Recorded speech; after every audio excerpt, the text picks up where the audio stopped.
Bismillahirrahmanirrahim. Assalamualaikum warahmatullahi wabarakatuh. Innal hamdalillah, salatan wa salaman ala Rasulillah sallallahu alaihi wasallam wa ala alihi wa ashabihi wa man tabi'ahu bi ihsanin ila yaumiddin, summa amma ba'du.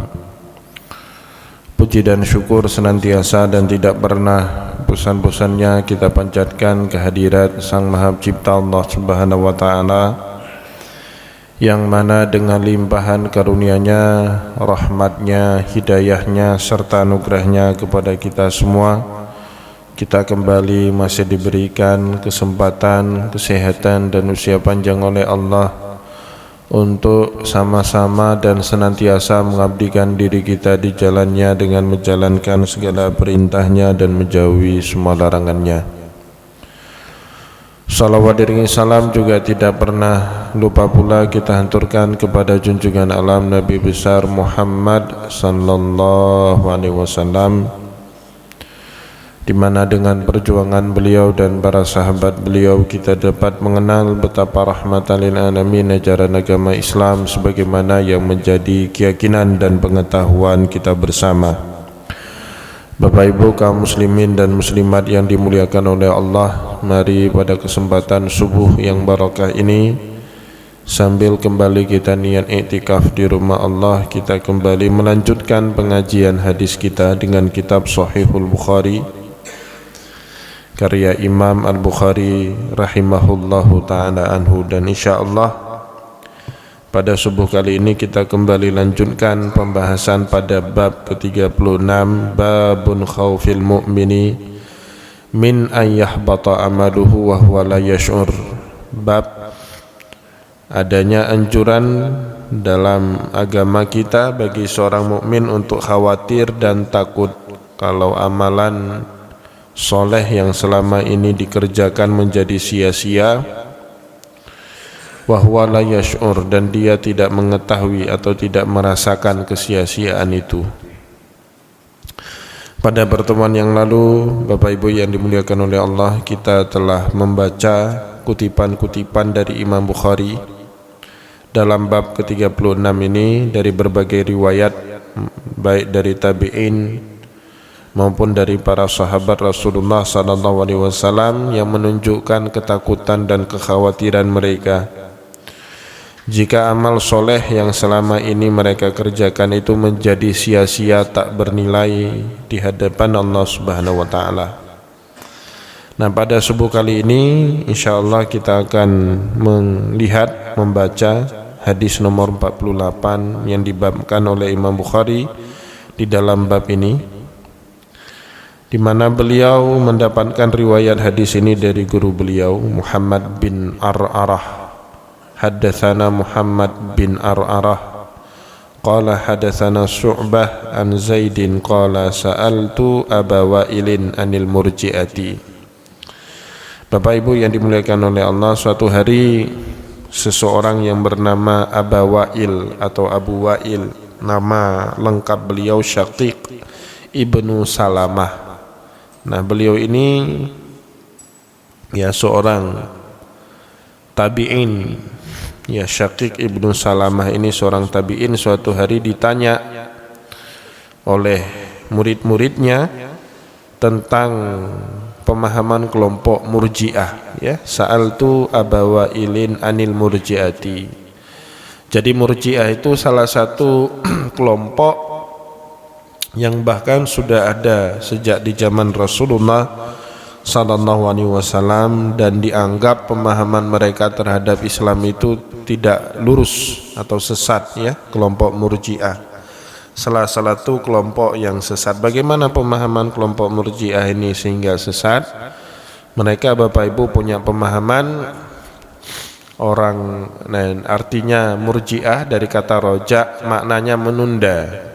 Jadi mereka menunda memberikan penilaian kepada orang-orang kafir menjadi kafir, dan orang-orang pelaku dosa menjadi fasik, yaitu penundaan mereka, tidak mau mereka bersikap kepada orang kafir dan juga tidak mau bersikap kepada seorang mukmin pendosa, itu disebut dengan murji'ah, pemahaman murji'ah. Nah, pemahaman murji'ah ini sendiri sudah hidup semenjak zaman Rasulullah SAW. Benih-benihnya itu sudah ada di zaman Rasulullah.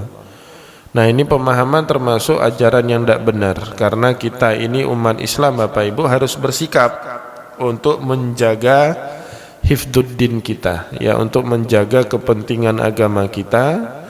Kalau ada orang muslim yang berbuat salah, harus dikatakan itu salah, ya, sehingga tidak bercampur antara kesalahan dengan kebenaran. Ada seorang muslim pembunuh, dia tidak kerjakan sholat dan juga tidak mengerjakan kewajiban-kewajiban dalam syariat. Nah, ini bukanlah muslim yang baik. Kita harus katakan dia muslim tetapi muslimnya fasik. Nah, murji'ah tidak bersikap dia muslim sama dengan kita, ya, ini yang menyebabkan mereka sesat. Bahkan di dalam ajaran agama kita Bapak Ibu, seandainya dia muslim tapi dia mengingkari, bukan hanya tidak mengerjakan, ya, tapi lebih daripada itu dia juga ikut mengingkari syariat-syariatnya Allah. Kenapa kamu tidak sholat? Sholat itu tidak wajib, dia bilang.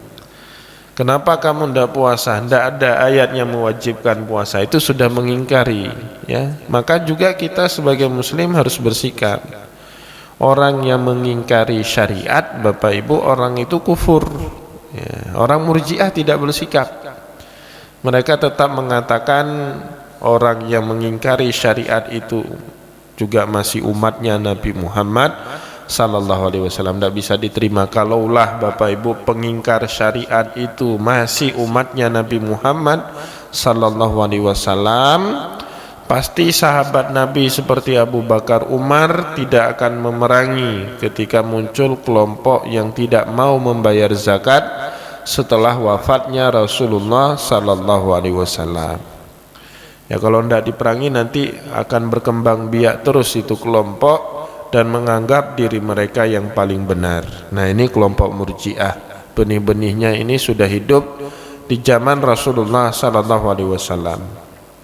Nah, suatu hari Bapak Ibu, seorang tabi'in yang bernama Abu Wa'il ditanya oleh murid-muridnya tentang murji'ah. Faqala haddatsani Abdullah, ya, maka telah menceritakan kepadaku sahabat Nabi Muhammad Abdullah bin Abbas radhiyallahu anhuma anna Nabiyya sallallahu alaihi wasallam qala, bahwasanya Nabi Muhammad sallallahu alaihi wasallam bersabda dalam sebuah hadis, sibabul muslimi fusuqun wa qitaluhu kufrun. Sibabul muslim, memaki, ya, atau mengumpat seorang muslim itu fusuk, perbuatan fasik. Nah, jadi Bapak Ibu, ini menunjukkan apa? Rasulullah SAW sendiri memberikan penilaian kepada orang-orang yang melakukan perbuatan dosa dengan fasik. Masa kemudian kita sebagai umatnya tidak memberikan penilaian kepada pelaku dosa itu sebagai seorang fasik, ya, bahkan lebih daripada itu, wa qitaluhu kufrun, membunuh orang muslim tanpa ada sebab yang dibenarkan dalam syariat, ya, menjadi kufur. Nah, ini nanti kita berikan makna apakah kufur i'tiqad, karena membunuh itu jarimah, ya, perbuatan kriminal, tidak berkaitan dengan akidah. Apakah dengan hadis ini kita bisa katakan orang muslim yang membunuh muslim yang lain itu menjadi kufur? Bapak Ibu kaum muslimin dan muslimat yang dimuliakan oleh Allah, yang pertama, hadis ini disebut oleh Nabi Muhammad sibabul muslimi kufru fusukun. Kita melaknat, memaki, mencela seorang muslim itu fusuk, ya, menjadi seorang fasik. Itulah sebabnya dalam berbagai kesempatan Nabi Muhammad sallallahu alaihi wasallam sering kena teguran, ya, dari Allah Subhanahu wa taala pada saat beliau tergoda untuk melaknat, untuk memaki, untuk menghujat orang-orang yang memusuhi beliau. Ini banyak kejadian, bukan sekali dua kali ya. Sering berulang kali Nabi Muhammad SAW ditegur sama Allah karena beliau tergoda untuk memaki orang-orang yang memusuhi beliau. Bahkan Bapak Ibu, dalam cerita asbabul urud kenapa Nabi Muhammad membaca doa kunut di dalam sholatnya, itu sebabnya suatu hari datang seseorang dari suku Bani Urainah, ya, mereka menyatakan sudah masuk Islam. Datang kepala sukunya kepada Rasulullah dan mengakui kalau mereka sudah masuk Islam. Maka kemudian mereka meminta kepada Nabi Muhammad untuk mengirim beberapa orang sahabat ke kampung halaman mereka untuk mengajari mereka Islam. Nabi Muhammad gak berpikir panjang, akhirnya dipilih oleh Rasulullah beberapa sahabat terbaik yang punya pemahaman bagus tentang Islam, dikirim bersama kepala suku ke Bani Urainah. Nah, dalam perjalanan itu Bapak Ibu, ternyata sahabat-sahabat Nabi tadi itu dibunuh semuanya, dipenggal kepalanya. Pada saat itu Nabi Muhammad SAW sedang mengerjakan sholat subuh. Diberitahu sama malaikat Jibril, ya Muhammad, sahabat yang kemarin kamu utus ke Bani Urainah itu sudah dihabisi, sudah dipenggal semua kepalanya oleh kepala suku dari Bani Urainah itu. Wah, Nabi Muhammad murka betul Bapak Ibu pada saat itu. Maka setelah beliau rukuk, dalam posisi i'tidal itu beliau membaca itu, Allahumma la'inhum, Allahumma azibhum, ya Allah laknati mereka, ya Allah azablah mereka, ya. Tapi ternyata doanya Nabi Muhammad itu tidak berkenan sama Allah Subhanahu wa taala. Maka kemudian Allah menegur Nabi Muhammad dengan ayat laisa laka minal amri syai'un ayyatuba alaihim aw yu'adzibahum fa innahum zalimun.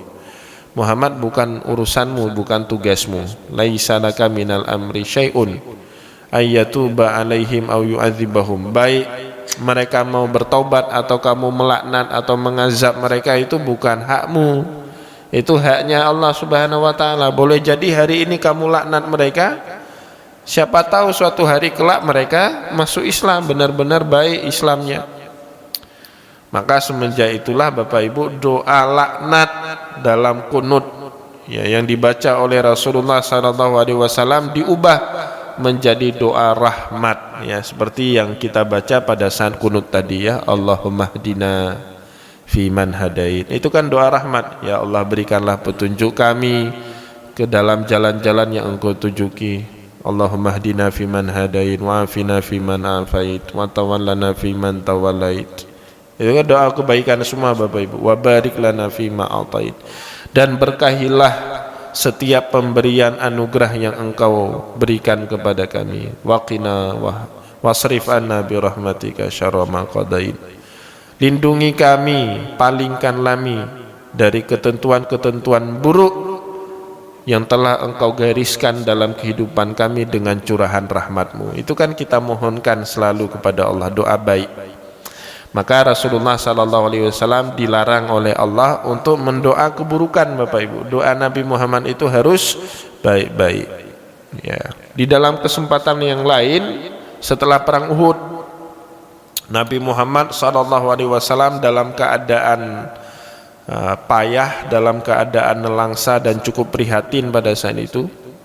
Sujja wajhahu wa kasarat rabaiyatahu. Dalam hadis disebutkan sujja wajhahu, mukanya Nabi Muhammad bonyok, banyak memar, banyak keluar darah. Wa kasarat rabaiyatahu, bahkan beberapa gigit Nabi Muhammad itu tanggal, ya. Karena perang Uhud itu perang yang sangat dahsyat.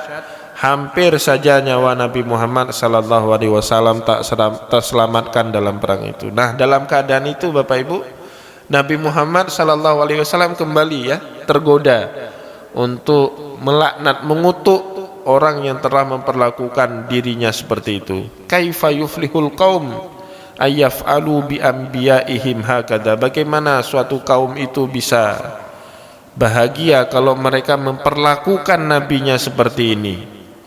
Kembali Allah Subhanahu wa taala menegur Nabi Muhammad, ya Muhammad, bukan urusanmu itu mengenai mengutuk dengan ayat tadi ya, laisa laka minal amri syai'un aw yatuba alaihim aw yu'adzibahum fa innahum zalimun. Oleh sebab itulah Bapak Ibu yang dimuliakan oleh Allah, dalam hadis riwayat Tirmizi, Rasulullah sallallahu alaihi wasallam bahkan mengatakan tidaklah seorang mukmin itu baik kalau dari mulutnya masih keluar kata makian, kata kutukan kepada orang lain. Laisal mu'minu bitta'an walal la'an walal fahish walal badi. Bukanlah seorang mukmin yang baik itu at-ta'an, orang yang senang mengutuk orang lain.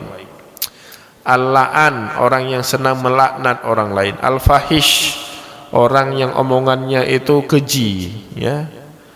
Wal badi, orang yang omongannya kotor. Ya, maka Bapak Ibu yang dimuliakan oleh Allah, kita menghadapi suatu dilema ya sekarang. Boleh jadi kita tidak berkata kotor dalam kehidupan nyata, tapi di dunia maya itu kalau kita selancar di dunia maya itu Bapak Ibu, di berbagai platform media sosial, yang melakukan makian itu umat Islam semua. Seolah-olah dipikir dia nggak dosa kalau dia buat statement, pernyataan, tulisan di dunia maya itu yang berisi makian kepada orang lain. Apalagi kalau yang dimaki itu sesama umat Nabi Muhammad sallallahu alaihi wasallam. Itu juga bahagian daripada kita Bapak Ibu. Jadi kehidupan kita di zaman modern ini bukan hanya di dalam kehidupan nyata, tapi juga apa yang kita perbuat di dunia maya itu juga dihitung oleh Allah Subhanahu wa taala. Nah, ini menjadi bahan renungan bagi kita ya. Tidak disebut kita seorang mukmin yang baik, mungkin mulut kita bisa kita jaga dari mengucapkan makian, tapi jari jemari tangan kita itu memaki Bapak Ibu di media massa. Itu bukan hal suatu yang baik ya. Ini ingat hadis Rasulullah, sibabul muslimi fusuqun. Kita memaki sesama orang muslim itu fasik. Ya, dulu sehingga di zaman Rasulullah ada seorang sahabat yang senang memaki orang ya, namanya Jabir bin Salim ya, boleh dibuka di dalam manaqib para sahabat. Ada seorang sahabat Nabi Muhammad dulu Bapak Ibu, hobinya itu maki orang, ngata-ngatain orang, melaknat orang, mengutuk orang lain. Suatu hari dia dipanggil sama Nabi. Nah, dalam nasihatnya kepada beliau ini, kemudian Jabir bin Salim bertanya kepada Rasulullah, baik ya Rasulullah, saya dengar semua nasihatmu, ahid ilayyal yaum, tolong engkau berikan perjanjian, suatu ikatan perjanjian kepada saya hari ini, ahid ilayyal yaum. Maka kemudian Rasulullah di akhir nasihatnya bilang, la tasubbanna ahada, mulai hari ini kalau bisa kamu jangan pernah memaki orang lain. Itu pakai nun taukid Bapak Ibu, larangan Nabi Muhammad itu, la tasubbanna ahada. Nah, kalau kita orang Aceh ini kan kalau kena maki itu kan pedih kali Pak, kenang tat, menyum tat, mesti orang Aceh kan ke orang lain ya.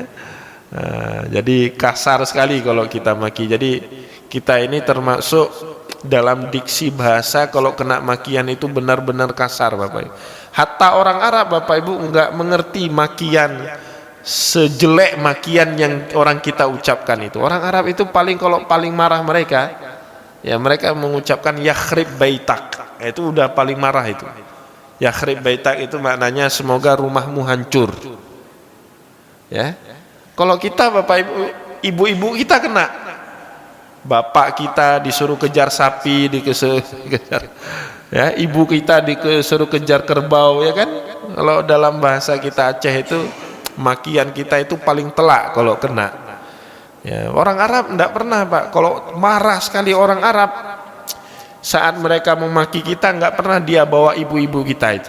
Nah, ini hebatnya budaya Arab itu. Jadi memaki itu Pak dibatasi kepada dirinya sendiri. Ya, karena di Arab itu yang paling berharga dan paling susah itu rumah.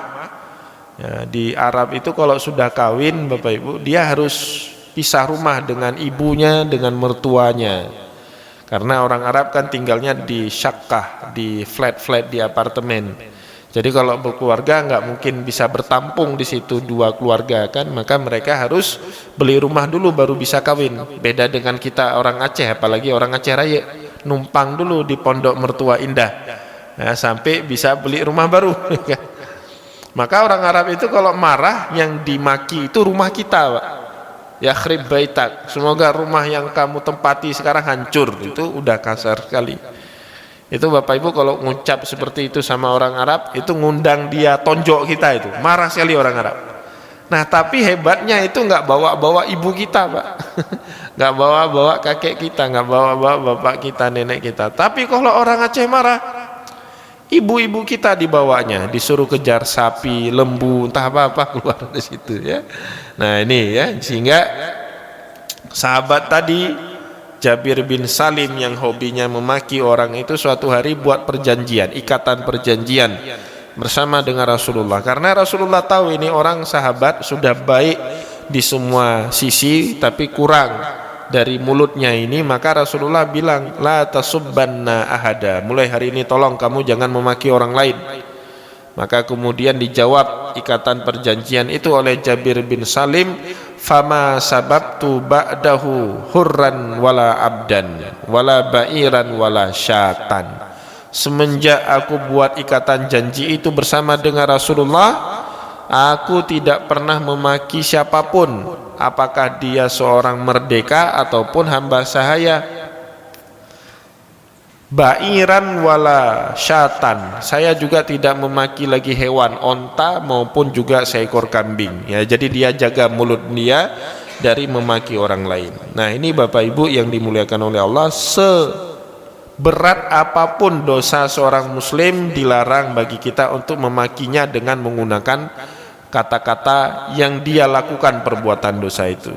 Ya itu namanya badhi ya. Di dalam hadis tadi Rasulullah bilang laisal mu'min bitta'ani walal la'ani walal fahish walal badhi. Badhi itu Bapak Ibu mencela orang lain dengan perbuatan dosa yang dia lakukan. Misalnya di lingkungan kita ada seorang penzina, kita panggil dia, hei penzina kesimari kamu. Nah itu nggak boleh. Ya misalnya di lingkungan kita itu ada bandar narkoba, kita panggil dia, bandar di sini, nggak boleh itu. Itu badhi ya di dalam di dalam bahasa hadis Rasulullah. Bapak Ibu yang dimuliakan oleh Allah, sehingga dikisahkan di zaman hidupnya khalifah kelima dari dinasti Bani Abbasiyah ya, Harun ar-Rasyid. Harun ar-Rasyid ini seorang yang sangat kontroversi di dalam sejarah Islam ya. Di satu sisi dia banyak berjasa kepada peradaban Islam, tapi di satu sisi yang lain Bapak Ibu, Harun ar-Rasyid ini punya beberapa kebiasaan buruk yang itu bertentangan dengan ajaran Islam ya, Harun ar-Rasyid. Sehingga datang seorang pendakwah, seorang ulama, seorang mubaligh pendakwah, ingin menegur Harun ar-Rasyid dengan teguran yang sangat keras. Nah ulama ini datang, dia bilang, Harun ar-Rasyid, kamu diam hari ini, saya ingin mengkritik kamu dengan sangat pedas. Maka sebelum kritiknya disambung, Bapak Ibu, Harun ar-Rasyid potong orang tadi. Kamu ulama yang kamu bilang dirimu sebagai ulama itu, diam dulu. Innallaha qad arsala man huwa khairun minka ila man huwa akbahun minni walakinnallaha yaqul faqula lahu qawlan layyina la'allahu yatadzakkaru aw yakhsha. Kamu diam dulu, kata Harun ar-Rasyid. Sebelum kamu mau memaki saya, sebelum kamu mau ngata-ngatain saya, kamu diam dulu. Dulu Allah telah mengutus seseorang yang jauh lebih baik daripada dirimu kepada orang yang jauh lebih buruk daripada diriku. Nah, siapa itu orang yang lebih baik dari orang ini? Nabiullah Musa alaihissalam. Nabiullah Musa itu diutus kepada orang yang jauh lebih buruk daripada Harun ar-Rasyid.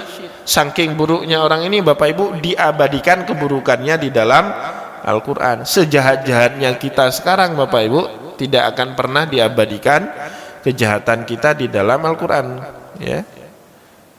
Tetapi Allah Subhanahu wa Ta'ala tetap meminta Nabiullah Musa alaihissalam untuk bertutur kata yang baik dengan sopan santun saat dia mendakwahkan ajaran agama Allah kepada Fir'aun. Faqula lahu qawlan layyina la'allahu yatadzakkaru aw yakhsha. Semoga dengan kata sopan santun itu, tata krama itu, la'allahu yatadzakkar, semoga Fir'aun itu menjadi ingat balik Tuhannya, aw yakhsha, atau dia takut kepada Allah Subhanahu wa taala, ya. Maka kemudian Bapak Ibu, semarah-marahnya kita kepada seseorang, kalau kita belum bisa mengendalikan emosi dan juga tidak menemukan kata-kata yang pas untuk kita sampaikan kepada orang itu, diminta kita untuk lebih milih diam.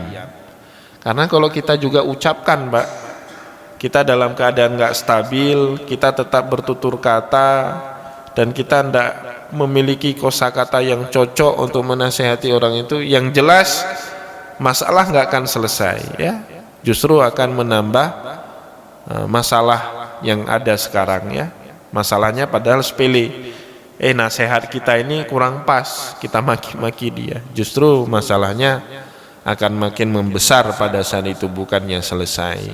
Nah, ini Bapak Ibu etika yang diajarkan oleh Rasulullah, yang sepertinya sudah mulai renggang kita pegang di zaman ini, ya. Kita dengan mudah sekali memaki, menuduh, menfitnah, ya, atau melaknat orang lain. Bahkan boleh jadi orang yang kita laknat itu tidaklah seperti yang kita duga.